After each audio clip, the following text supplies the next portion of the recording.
I'm really curious to also hear about Roselle and how she came to your life and how, was that experience from your perspective?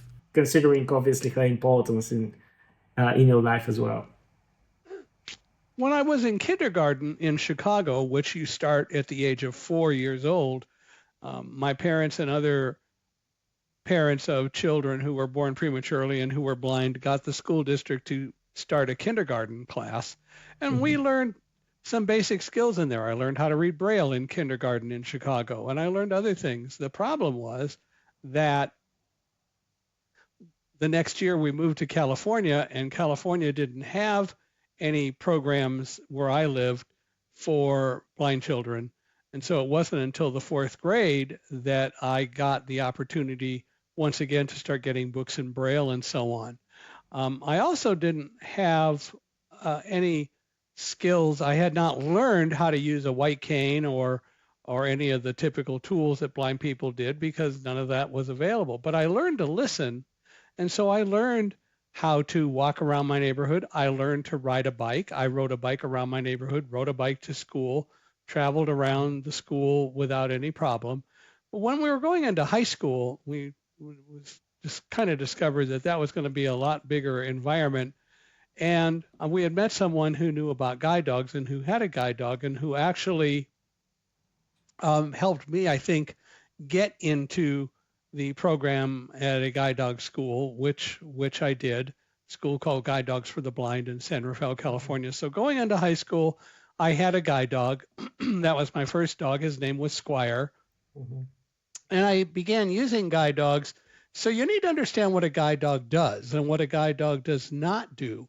Guide dogs do not lead blind people around. Guide dogs are not supposed to know where I want to go and how to get there. That's my job. I have to be able to give the dog directions. I have to tell the dog when to turn left, when to turn right, and so on. And there are ways to do that, which I do and did. And so the guide dog would be the dog who would make sure that we traveled safely. But I, as the team leader and the person who commanded the team, would be the one to tell the dog when to turn left, when to turn right, when to go forward, and so on. And so in 1999, I got my fifth guide dog, who was Roselle. And Roselle was a yellow Labrador retriever. I'd been using guide dogs since 1964. And so Roselle and I met and we bonded. And as I've learned with every guide dog that I've ever had, it's all about developing a team relationship.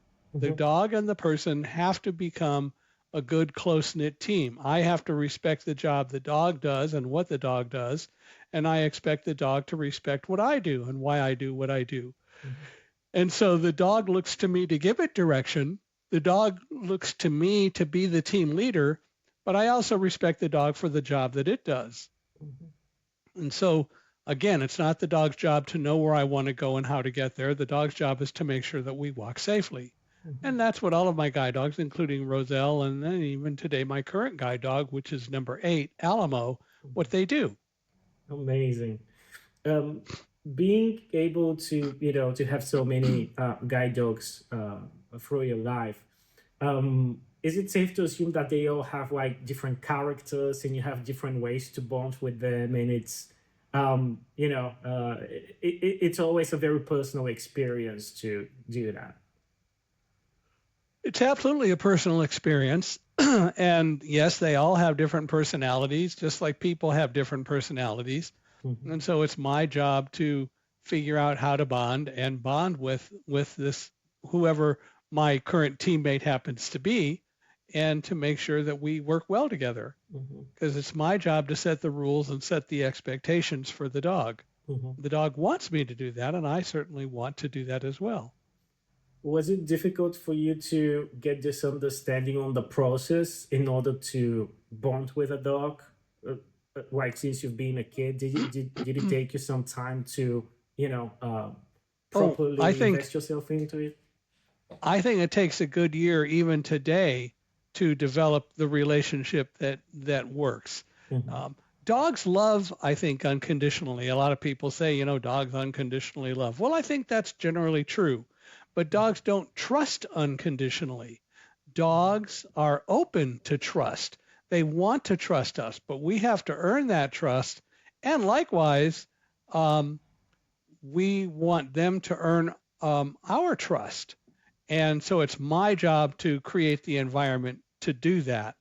And I think it takes a good year with every dog to really get to the point where you work seamlessly. Yes.